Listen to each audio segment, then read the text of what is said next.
Welcome back to our channel, and in today's video we're going to talk about undervalued stocks and how they can present a pretty great opportunity for investors, not so much day traders but investors. When you are investing in these undervalued stocks, there's several benefits. You get to buy quality stocks at a discounted price and maximize your returns in the long run when they go up. And one way to identify these stocks is just by analyzing their financial ratios and comparing them to industry benchmarks. So when you evaluate the intrinsic value of a stock, you can determine whether it's trading below its real worth. So the first thing you want to do is just examine a company's financial statements, a balance sheet, income statement, cash flow statements. You want to look for signs of strong performance and consistent growth. You can use valuation ratios like price to earnings ratio, price to book ratio, and dividend yields to assess the relative value of a stock compared to its peers.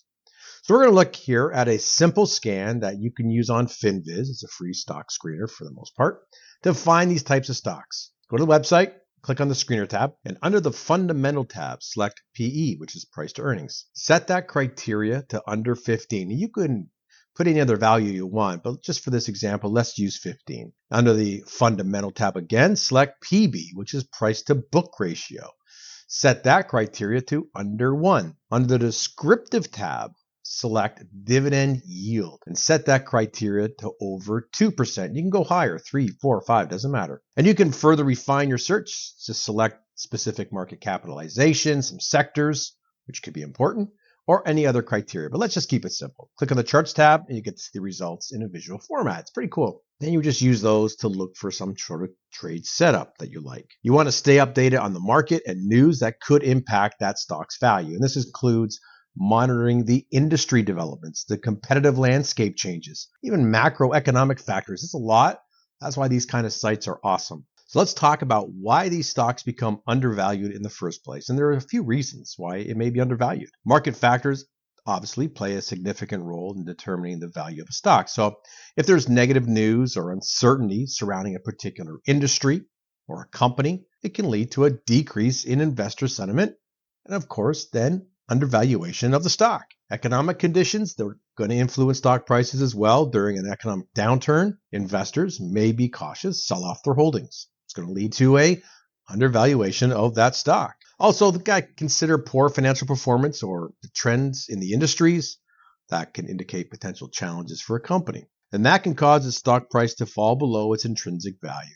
Think of the oil and gas sector. That often takes big hits. And when you want to trade these undervalued stocks, it's important that you consider various strategies that you can use to maximize these gains. And one popular strategy is just value investing. And this just involves identifying stocks that are trading below their intrinsic value. You do this by conducting the fundamental analysis we talked about, or even scans, and you will find companies that do have strong financials and growth prospects. These are the ones you want to take a look at. Another strategy is look for stocks with a low PE ratio. And this ratio actually compares a company's stock price to its earnings per share. When it's a low PE ratio, that could indicate an undervalued stock. Investors may not fully appreciate its earning potential at this time, so keep those on your radar. Also, this is a good one. It's the dividends. Pay attention to these companies that offer high dividend yields relative to the stock price. And this indicates that company is distributing a significant portion of its profits as dividends. And that makes it an attractive investment option for income-focused investors. That's going to push that stock price up. Now, undervalued stocks, they're probably not ideal for short-term traders because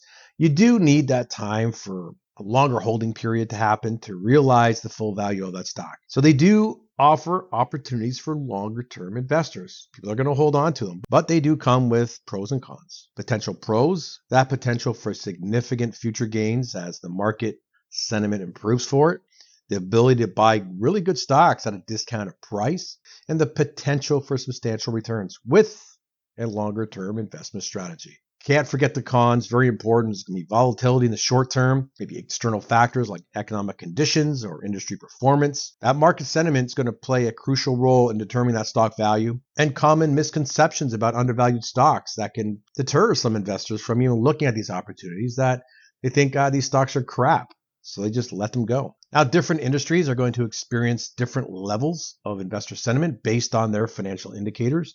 The market conditions are going to play a significant role in determining whether an industry is undervalued or not. You think about technology, that's usually on fire. Let's think about a bear market. Most sectors, they tend to be undervalued due to the overall pessimism in the market. On the flip side of that, bull market, sectors could become overvalued because investor sentiment becomes overly optimistic. Think about sector performance as a whole. That's going to influence a stock undervaluation as well. And I hope you like this guide to understand a little bit more about undervalued stocks. They're not the boogeyman that people think they are. To identify them, it can be something as simple as a scan and then find the ones that are attractive and dig into those.